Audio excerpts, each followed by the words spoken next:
Hello, everybody. Welcome to the Rotoworld Football Show, Tuesday, December 16th, 2025. I'm Patrick Daugherty. That is Denny Carter. That, you don't know who that is if you're listening, which many of you are, so you can't see him, but I'm pointing at Denny. I'm actually not pointing at all. It's a fiction. We made it up. We made up the Miami Dolphins being, quote, in the hunt for a playoff spot. That lie finally ended on Monday evening with an extreme prejudice, Denny Carter. You're going to propose something for this Dolphins franchise, actually, as we begin to break down that game. We're also going to break down Aaron Rodgers' recent improved play, the stuff going on in the Steelers' backfield, Denny Carter, the lack of things going on in this Dolphins offense. Then we're going to get to some news. Patrick Mahomes officially underwent ACL surgery on Monday evening, also included his LCL. Apparently complicates the recovery a little bit, but does not delay it. I'm still squarely in the running to be out there week one, Denny. We're going to talk about the Bengals. I found it concerning that the Bengals had to be like, yeah, we're going to play Joe Burrow. The final 3 weeks. Why would you not? I wasn't asking about that. Burrow seems absolutely miserable. People are making comparisons, Denny, for Burrow in Cincinnati to Stafford's end days in Detroit. Yeah. It's kind of like, get me out of here, man. Like, tired of losing. I mean, Burrow, he's actually saying it's not fun anymore. No. And it hasn't been fun in a long time. And I've seen some people say, is he going to be the next Andrew Luck? I saw that too. I don't know. I mean, his history with injuries is not as brutal as Luck's. I mean, with Burrow, it's like my toe, my thumb. Actually kind of underrated. I mean, reconstructive knee surgery as well, Denny. I forgot about that. A lot with his hand as well. Ricky Pearsall, talk about a guy who's hurt a lot, injured again. We'll talk about that. Then we'll preview, honestly, the game of the week, the Rams and the Seahawks. Just not as many fantasy implications as you might imagine. Davante Adams is, of course, trending towards out with his hamstring injury. So we will break down that huge game from every angle. Denny, right now we're going to break down the biggest question always of the Christmas season. Do you get a real tree or do you get a fake tree? In my family, we do both. We're tree centrists. We get one. Can't split the baby. You got to pick a side. We split the baby all the way. Make a stand, not just a Christmas tree stand. Fake tree. We have 2 Christmas tree stands. We have a fake tree in the sunroom and we have a real tree in the living room. For the real tree, we do the National Lampoon's thing, and we go out to a farm, and I get down on the ground and I cut it down with a saw, with a hand saw, and then I haul it up a hill, and then we get it home, and we pay an exorbitant amount of money for it. It's fun. It's fun. But here's the thing: I enjoy the smell, the scent of a real tree. It is amazing. I always had a real tree growing up. Of course, as an adult, always have a fake tree. Have to be practical. Can't have the pine needles around the house. I got a lot of kids. In case you haven't heard, we can't have someone like pulling over the tree. We can't. Kids are always getting hurt on the real tree. I feel like they can't ever stop. Pine needles are almost like a cacti, like a mini cacti. You touch it, they make you itch. Are they jumping into the tree? Yeah, my kids cannonball into the tree off the couch. See, I would say no to that. I think you should try to avoid that. My favorite part of having a tree is watering it, because I have to like get down like on my back and like tilt the empty. So I use like an empty milk jug, and fill it with water, and you got to pour it in, but there's no room to pour. So you really have to like yank it into the tree and hope that the branches don't like puncture it or anything. It's a joy. It's a joy of the season. Nothing makes me feel like a bigger yuppie than having a fake tree, by the way. Yeah, I know. And it's like a nice fake tree too. And really the way to do it is unfortunately you had a perfect opinion. Everyone should have one fake and one real. I feel like, because you need to get that smell into your house. The smell is very nice, and it can't be replicated. Don't be like, well, I'll simply go on Amazon and I'll buy an air freshener that smells like a tree. No, it doesn't work that way. I will never cut down the tree. Producer Adam says he did the same thing this year. One of my best friend's families did that every year, and there would always be like, it fell off the car, or like he sliced his arm. Yeah. Or like there was 8 inches of snow and it was very difficult to walk through the meadow. So we don't do that around here. Yeah. I have never been more tired than after I hauled that thing to my car.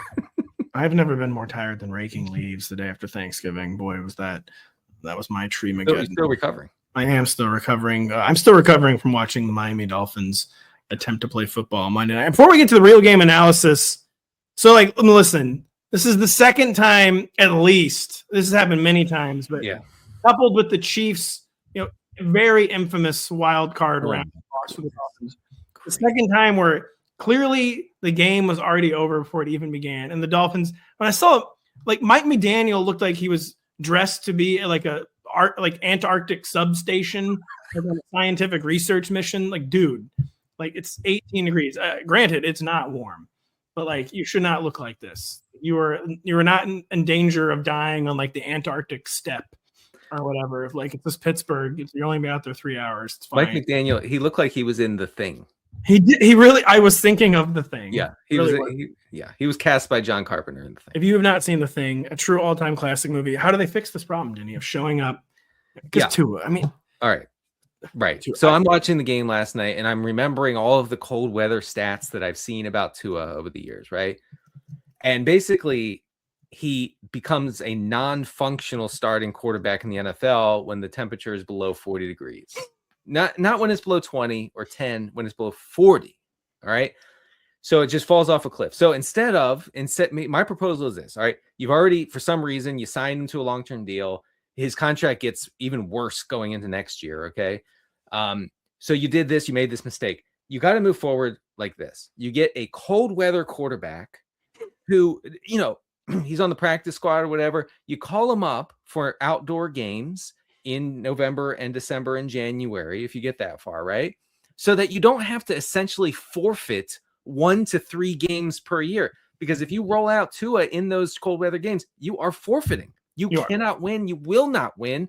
And anybody who saw last night, this guy trying to operate in the cold, it's painful. It's painful to watch. So what you're saying is go get a mutter like Ryan Fitzpatrick. The game's a Thursday night. Come up to the Amazon pregame show desk before the game. Hey, Fitz, got one more in you? Absolutely. He immediately gets off and gets dressed, starts the game easily.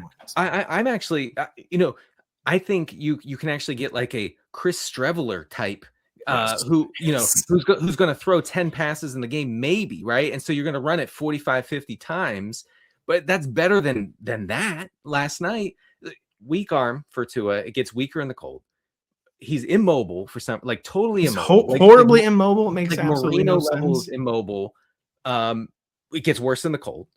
He can't take a hit. Defenders are actually trying not to hit him. They are.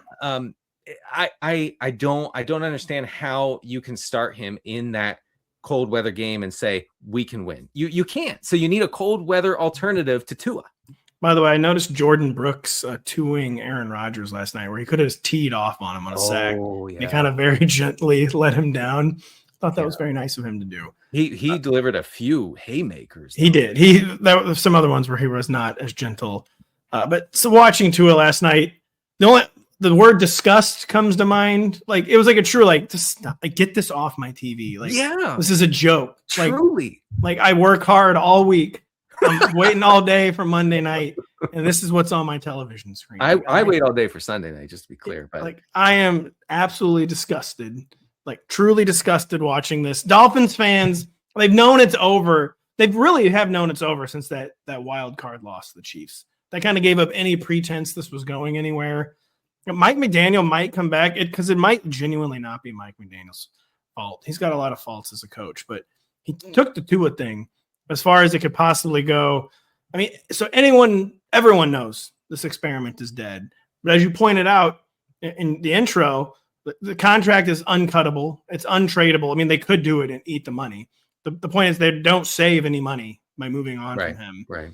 Is this dead enough that you think they're going to get someone cheap? They're going to get a second-round rookie? At the very least, he's going to face competition next year. Or is the money just too prohibitive and they can't do something like that? There's got to be a backup out there who can compete with Tua for the starting job. I don't know Tanner McKee's situation going into next year, but he's better.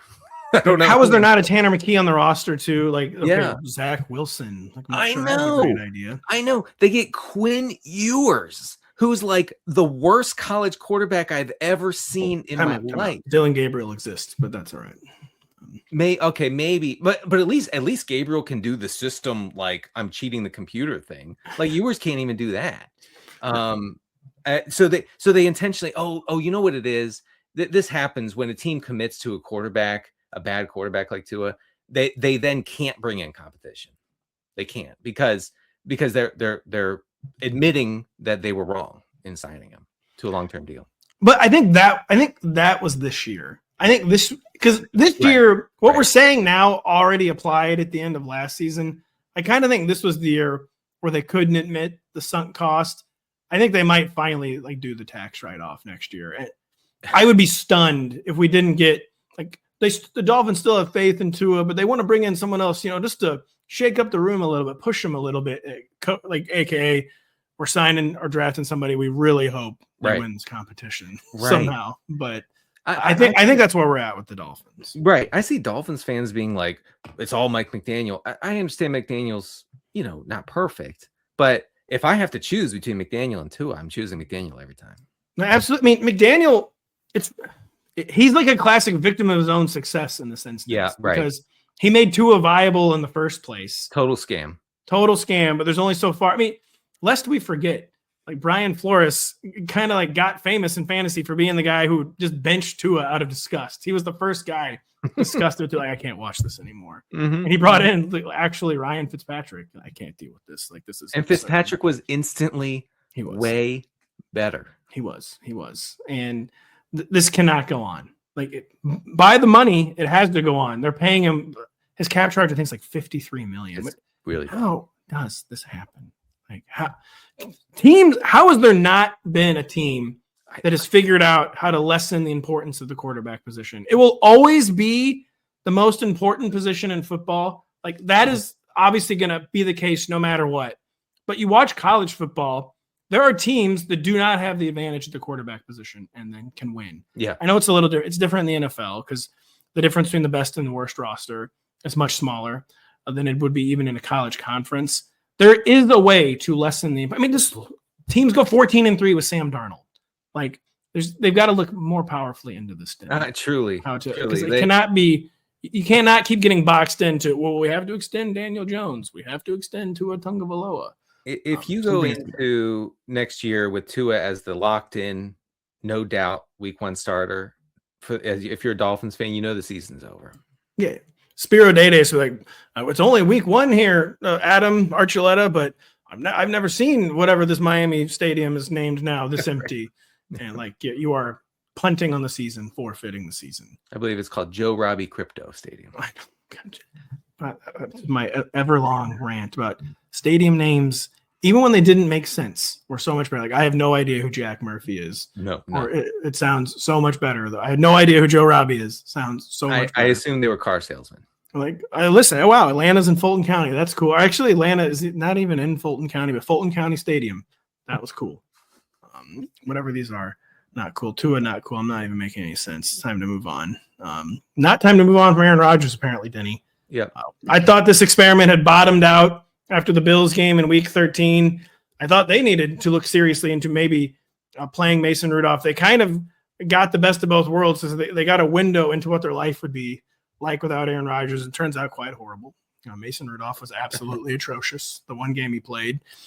Aaron Rodgers, since that Bills, I would call it catastrophe, they realized something had to be done. Mm-hmm. They changed up the approach. His probably his best game of the year in Week 14. Last night, Week 15, I think he had his highest completion percentage since 2014. Went 23 of 27. Is he for real playing better, or is it kind of smoke and mirrors? Is it the fact that one of these games was the Miami Dolphins, a team that did not even show up to Pittsburgh? I mean, one of them was the Ravens, and Ravens have kind of a middling defense. So I wouldn't say it's all smoke and mirrors. It's a little smoke and mirrors. I mean, what he's doing as a thrower, as a passer, hasn't changed. He's averaging 5.9 air yards per attempt over the past 2 games. That's the lowest in the league. Kind of depends on where you cut off the dropbacks, but it is the lowest in the league for starters over those 2 weeks. That coincides with the 6 air yards per attempt he had before coming into those 2 weeks. Now, the difference is they're passing more, and they're being more aggressive through the air on first downs. Not so much against the Dolphins. I think that was related to, okay, these guys can't beat us anyway, so whatever. And he actually has been, like you said, extremely accurate. He's 5th in completion rate over expected over the past 2 weeks. He's completed 77% of his passes over the past 2 weeks. Like, that's crazy high. I don't know if that can continue, but it is good for the pass catchers in this offense. I think it means, because we've seen an increase in total team air yards too over the past 2 weeks. It means DK Metcalf can get there. It means Gainwell can get there as a pass catcher. We're going to talk about him in a second. And it also means like maybe one of the tight ends can get there. So it's a more fantasy friendly offense right now than it was over the first like 13 weeks of the season. We'll talk about this a lot more on Thursday when Kyle rejoins us. Kyle, by the way, hopefully out of the Orlando airport by now. We hope he's back home in North Carolina. I mean, they're touchdown underdogs against the Steelers. So it's almost feels like we're going to give the fans false hope. Then we're going to play a real team in the Lions and not even come close to matching points. Do you think there's any chance they can match points? Aaron Rodgers, 42-year-old Aaron Rodgers, as I learned the hard way earlier today, I said 41 and something. Never mind. Don't look it up. 51.5 game total. I never thought I would see that for a 42-year-old Aaron Rodgers game. That just seems like a game they cannot win. But maybe I'm wrong. I wouldn't say that. I mean, the Lions are faltering, you know. Is there any chance they can win this game if it hits the over? Yes.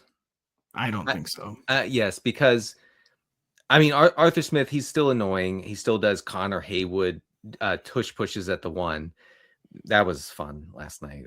Being like, we're going to have like 4 of the biggest tight ends in the world playing in the same game. Isn't this cool, guys?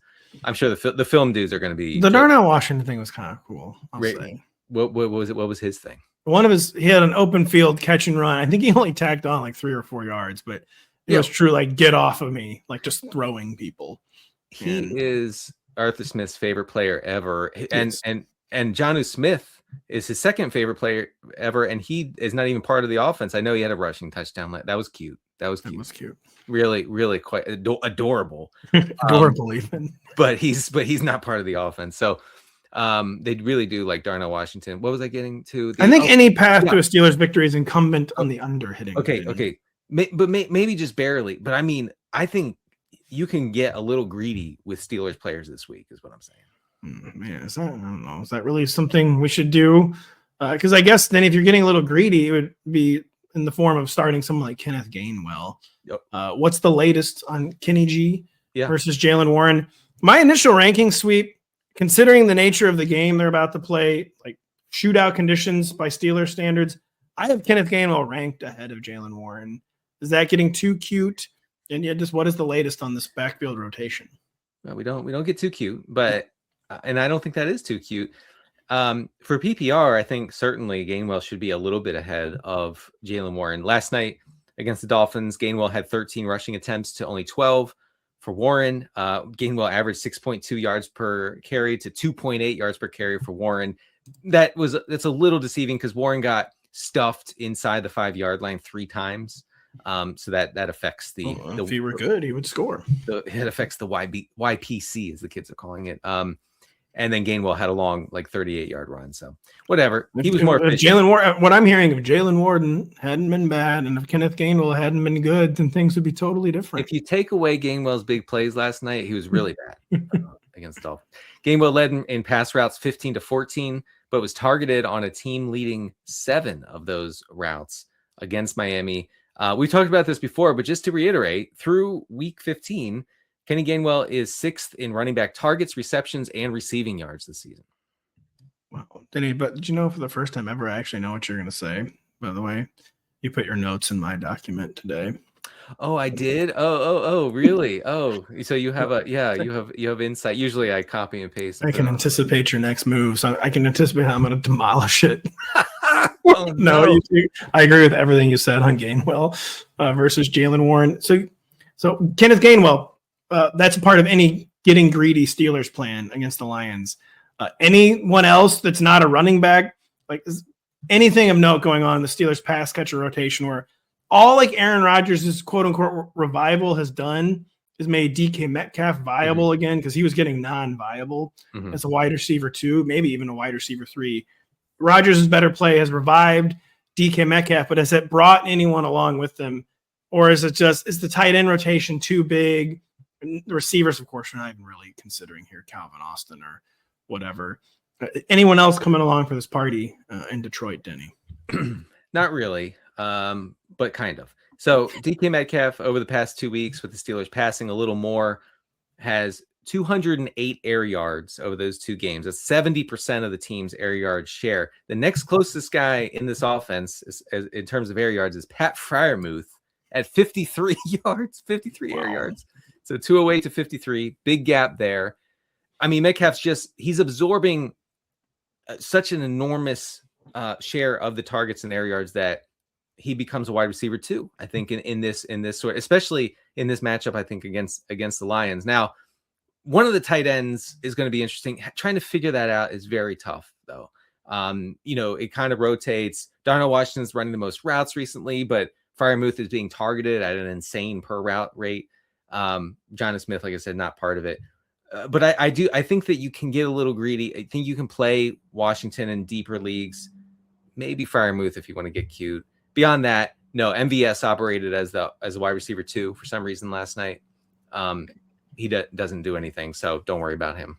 Yeah, they've really deepened their receiver rotation, but it's like purely for like tactical chess move type stuff. Like Adam Thielen's really good at blocking on this kind of route, or MVS can still clear out space on this kind of route. It has nothing to do with like actually box score production. Right.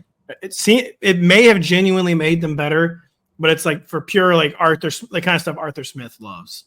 Yes. Like moving the chess pieces around, and to be fair, the kind of stuff that needs to be done, and they were not getting from their young receivers like Calvin Austin, Roman Wilson, Denny. And Alan Lazard was waived by the Jets. Yeah, I mean, he'll be there. And he'll be a Steeler within the next 15 minutes. He's already got an Airbnb in Detroit. I don't know why he would live in Detroit. They're just playing one game there, but he's getting an Airbnb in Detroit to get ready for the game on Saturday. We said DK Metcalf, by the way. There was something in this game last night that made me feel like a little kid for the first time in a while. After DK scored, and he was giving like really hard high fives to the fans in the stand. Man, that's so cool. Like that'd be so cool. That gave you the feel. Yeah, like that'd be so cool. Like be one of the people that are giving DK, like having DK Metcalf like make my hand numb. Right. Yeah, have him sprain your wrist. Yeah, that was like the first time I felt like, oh man, I wish like I was a kid again and like I could have something like that happen to me. I thought that was really cool. But, that really touched you, huh? It did. Nothing touched me about the Miami Dolphins. So again, pure revulsion, disgust, just like nihilism, frankly, watching the Miami Dolphins. Truly, though. Truly. I mean, anything of interest with Miami Dolphins not named Devin Achane and not named Jalen Waddle. By the way, did you notice even Troy last night? We've done this unprofessional thing before, but Troy, I thought rather unprofessionally, I've done this exact same thing where we're like, why does he insist on being called Achane? He went on an Achane rant. Like it should be Achane. Yes. I've heard other announcers do that too for some reason. It's not very phonetically pleasing. Achane. It's not. By the way, talk about sick of it. Like Aikman last night was like enough with Tua. Enough. He was like almost in tears, begging for Tua to get off the field. Yeah.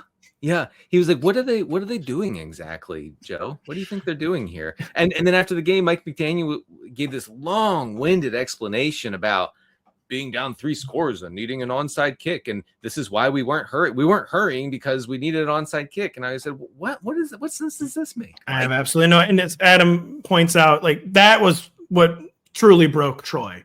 Like, he was like, wow, Joe, they're huddling up again. Yeah. That's interesting because it was very interesting. Another limitation of Tua is dude, that's right. They can never go fast ever. Right. They can't go fast. He has to be told what to do, what play to run. He does not take any control of the offense. He has zero leadership.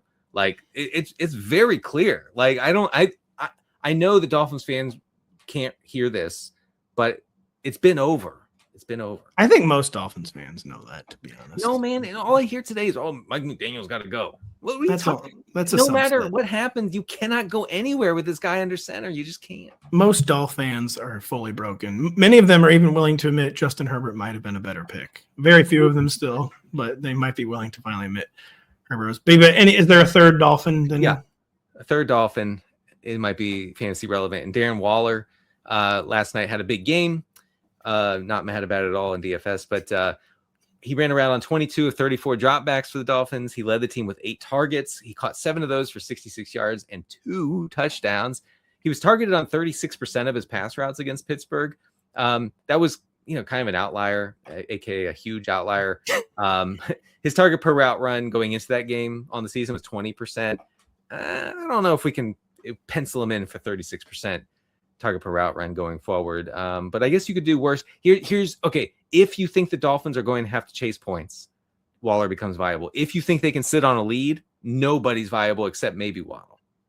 Troy also very thinly veiled accused Tua of trying to send Waller to the hospital. Yeah, it's your quarterback's supposed to protect you on that. Well, I don't think Tua can control it, though. I don't really think that was Tua's fault either, just to be honest. I mean, the ball is very frequently not going to be perfect. You can't really blame Tua for that. Because in case you didn't see it, Darren Waller took a very low hit. The kind of hit that would normally instantly sideline Darren Waller, and I couldn't believe he got up. That was a shocking moment. But Troy's over it. We're over time with the Dolphins. We'll be back to talk some big news right after this. It's an AFC battle with major playoff implications. Do not miss Drake May and the Patriots facing off with Lamar Jackson and the Ravens in Baltimore on Sunday evening. Football night in America will set the stage for the matchup beginning at 7 p.m. Eastern. Big game, Sunday night, NBC. Drake May, many are saying he might actually throw for 300 yards for the first time ever in this MVP season. No, we made it up. It's a fiction. Not going to happen. We also made up he's not going to win MVP. Apparently Stafford is going to win it, which talks about he's not. Fiction. No, it's Josh Allen. Yeah, I can see the Josh Allen narrative. It's Josh Allen because Davante Adams going down means Stafford can't win now. Wow. Stafford's only trick is I'm going to throw it to Davante in the end zone. No, Stafford always locks on to someone. Now it's just Colby Parkinson season through tiers. I thought yesterday you said Parkinson's season's over. It actually is. I agree with my analysis.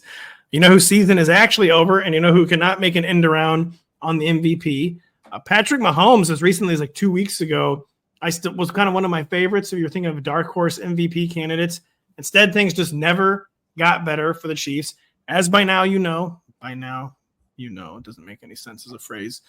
Patrick Mahomes done for the season. He was seeking a second opinion because he wanted to avoid surgery on his knee, and then 1 hour later they announced he's had surgery. Yeah, I know.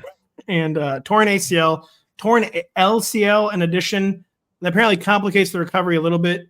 Actually, a good sign, though, that he undergo surgery immediately. Sometimes they have to wait over a week for swelling to go down. We know the kind of athlete Patrick Mahomes is, Denny. He's always been a very fast healer, if that's a real thing. He's a madman. He's going to be rehabbing 24 hours a day. Mm-hmm. We think he'll be back out there for week 1. At least that's our initial guess. Or do we fear, though, what's this going to be post-injury Mahomes? Is it going to be a long post-peak twilight? Of course he'll be good, but he'll never be Mahomes again. Or is this going to be a situation? Tom Brady missed the entire 2008 season with torn ACL. He wasn't amazing in 2009, it must be said. But then we got Brady 2.0 in 2010. One of the greatest second acts, not one of the greatest second act in all of football history. With the caveat, nothing is ever apples to apples. What kind of outcome do you think is more likely for a post-injury Patrick Mahomes? I think I'm done betting against Mahomes. So I'm going to say that we're going to get 8 years of really good to elite play from Mahomes going forward. Adam Schefter was saying online today that he's never heard of a player waiting only 24 hours to go undergo. Genuinely, I had not either. That was stunning to see that report go out on Monday night. Stunning. And Mahomes is just absolutely clearly locked in to starting week 1 next year. He's going to dedicate every second of his life to getting there.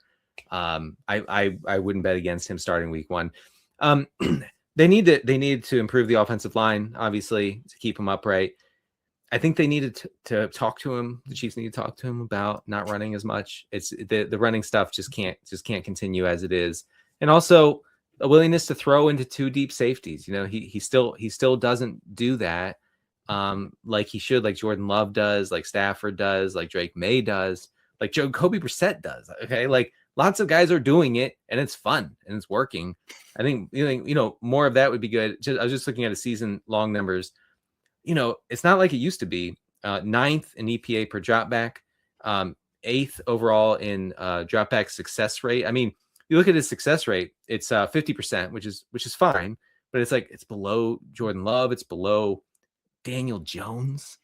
Wow. Like it's below Mac Jones, although Mac Jones is tear up the stat and start over. I know. But it's not these numbers that really jump off the screen. The spreadsheets don't love him as much as they used to. I think they need to change some things. They cannot go forward as they are. The problem is I still maintain extreme Mahomes optimism. By the way, if I set career rest of Super Bowl titles at 1.5, do you take the over? Or the I take the over. Take the over too. I think he'll probably win 2 more Super Bowls. Very scientific analysis here. I mean, the problem is we get this. The Chiefs did not need this huge variable of Patrick Mahomes being injured for the first time, because as we've gone over on the show, they have so many other problems. Like, it'd be one thing if they just needed to fix the receiver core, because they still need to fix the receiver core. It'd be one thing if they just needed to fix the running game. One thing if they just needed to fix the offensive line. One thing if the defensive linchpin, Chris Jones, wasn't getting up there, and defense kind of old in general. Chiefs are always very good at finding good young cornerbacks.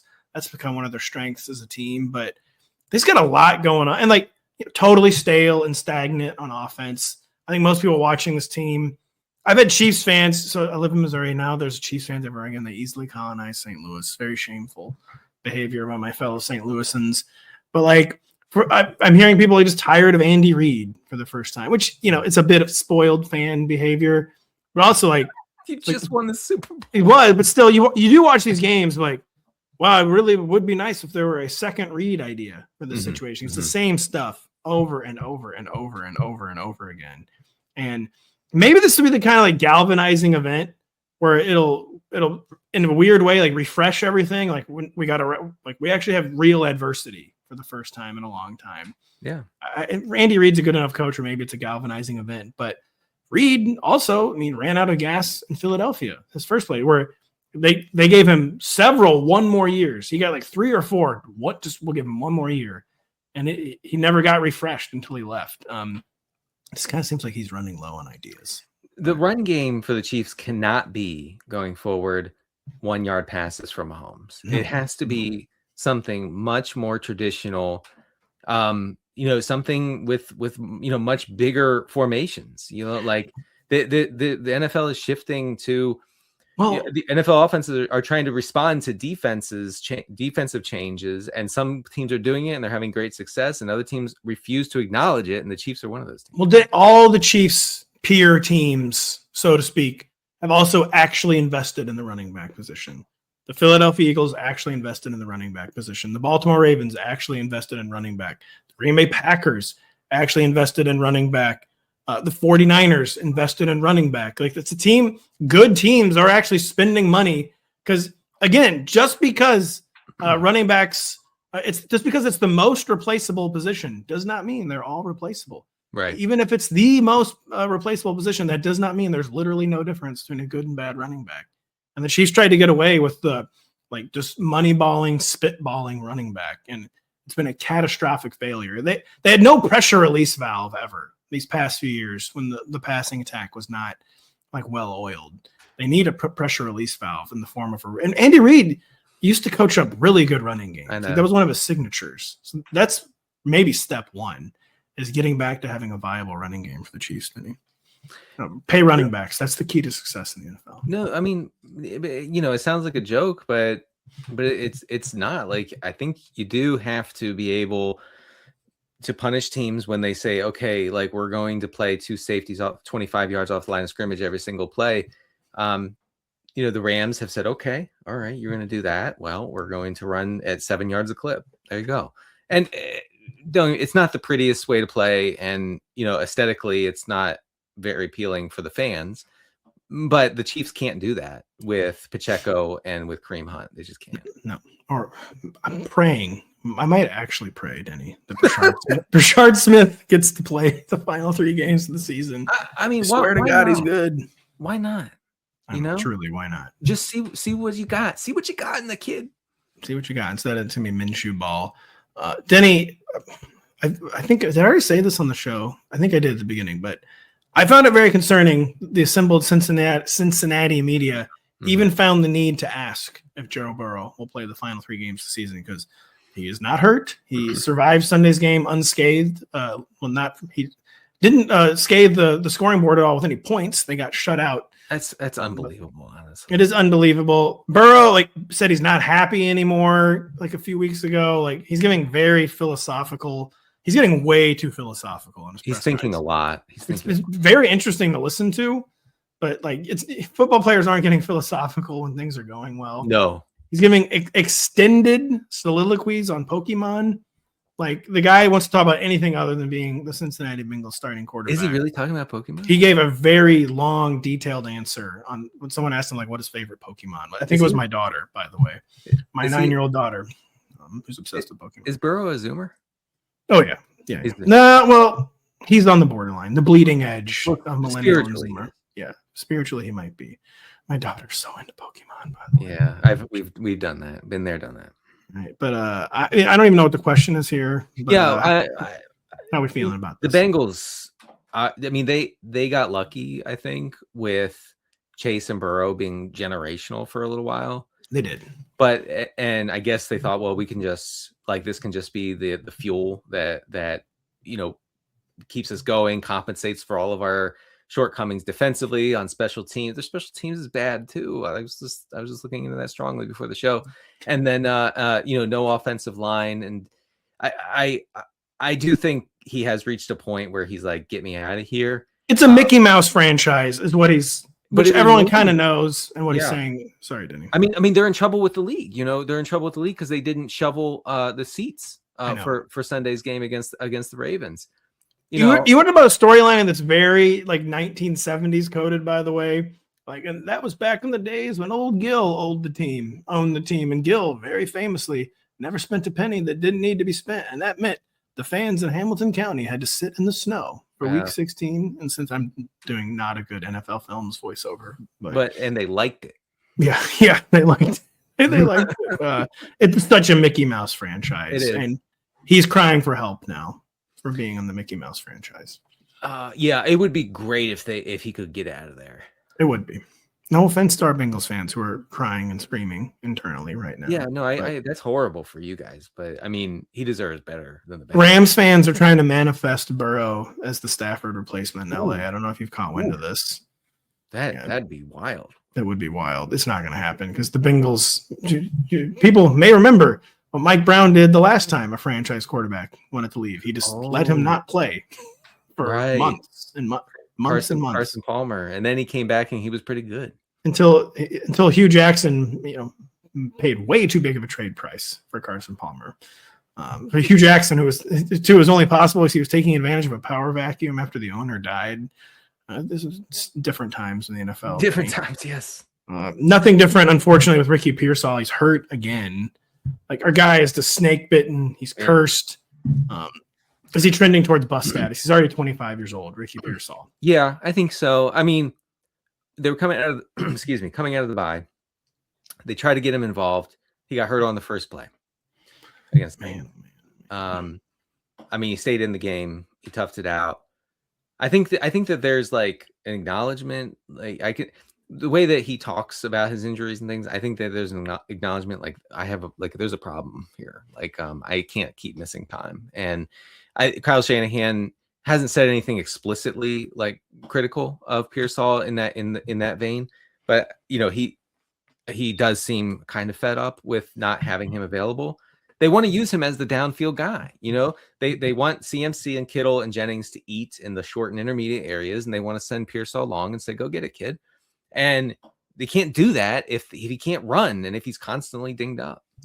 And at least they're getting Brandon Ayuk back though soon. I saw Ayuk broke his social media silence with an indecipherable. That one was a bit hard to parse. Maybe the single most cryptic athlete social media post I've ever seen. Yeah, I mean, I know the enemy speaks kindly, but that was off the charts. That was truly next level. That was like true Machiavellian speak. Like, wow, you're talented. You need to be intriguing in a European court. This is way too talented for Kyle Shanahan level intrigue. You need to be working for the Holy Roman Empire. I mean, really, like that. I was like bowled over by that thing. That was I don't even where to go with that. Pearsall, by the way, Sigmund Bloom, since the moment of weakness, when JMO was at his lowest moment, and I think Ricky Pearsall was about to come back from his first injury, Sigmund Bloom offered me Ricky Pearsall straight up for JMO. I stayed strong. You did stay strong. I did not take the trade offer. And you didn't go post about how JMO was a bust right before he had the game of his life, which was good on you. Let me be clear. I did not do that. Denny did do that. I did on Thanksgiving Day, where he hit the wine a little early. That was a mistake. The very rare day that your fans were actually upset with you, or it wasn't just your haters. No, your fans were even more upset than your haters. No, people who would defend me to the end were like, "You've gone too far." And so mad. So I immediately drank a huge cup of water and put my phone down. Wow. Yeah, that was special. Rams-Seahawks, we would like for it to be special. Total 44.5, though. The last two times these teams played, it was extremely competitive after looking like it might not be competitive early in the first half because Sam Darnold tried to give the game away. But even though it was close on the scoreboard, it was a rock fight. Like two teams going like hammer and tongs at each other, which was interesting in its own way. But, the Rams were used to seeing high-flying offense this year. The Seahawks have been at least seeing efficient passing offense until of late. Seahawks backfield totally falling apart. We'll get to that in a minute. But everything on the line for Rams-Seahawks, but not a ton on the line in fantasy. They're very narrow fantasy attacks. Like, who's going to feature. I guess I say that. We usually know who's going to feature. It's a little less clear with the Rams than usual, Denny, because Davante Adams has not been formally ruled out as far as I know. He's not playing Thursday with his hamstring injury after what happened on Sunday. The number one seed is important. The NFC West title is important. Having Davante healthy for the playoffs is far more important. So assuming Davante Adams is out, what will the effects be? Is Tutu Atwell? Tutu Atwell used to be honestly one of the more unsung, like plug and play fantasy options. Whenever a guy in front of him got hurt, you could actually he was a rare streaming wide receiver. You could stream as a wide receiver 4. That has not really happened this year as they've gone so tight end heavy. Very long preamble. What are the effects of Davante Adams being out? I mean, you hit the nail on the head, as they say, as the kids are saying. That was back. So he would Tutu, and remember DeMarcus Robinson was a thing. Yes. So that was feasible for like desperation flex purposes because the Rams were leading the league in 3 wide receiver sets, right? And this season, especially over the past month or so, they've gone really heavy on 2 and 3 tight end sets. In fact, as we said on the Monday waiver show, they had 2 tight ends running the most routes on the team last week against the Lions, right? So it was actually the rookie, whose name is Terrence Ferguson. I was zoned out, by the way, so I had no clue what you were talking about. And then second most routes was Kobe Parkinson. Third most was Puka Nacua, who you may have heard of. And then none of the other receivers really had much involvement. So yeah, like Tutu Atwell will get more playing time if Adams is out. And by the way, they're calling it a game time decision. So stop. It's not, obviously. Our guy acted like he had torn his Achilles. I know. I don't want to speculate too much, but let's be real. We saw what we saw. So we saw what we saw. That is correct. Atwell ran 4 routes last week. He was targeted on 2, 50% target per route run. No one's talking about this. But you shouldn't start him, is what I'm saying. I actually think that like we said yesterday, you start Blake Corum in 12-team leagues because of this Adams injury, and maybe and you start Parkinson, and maybe you start Terrence Ferguson as well. Would you rather start Terrence Ferguson or Tutu Atwell? I think Ferguson. Man, yeah, I guess so. I just for Atwell, it's like you can't even. I mean, you can't even. Can you chase a big play like 14-team league? You and I are in some 14-team leagues. Can you concoct a case like maybe he'll score a 32-yard touchdown with Tutu? I can imagine that, sure. Do I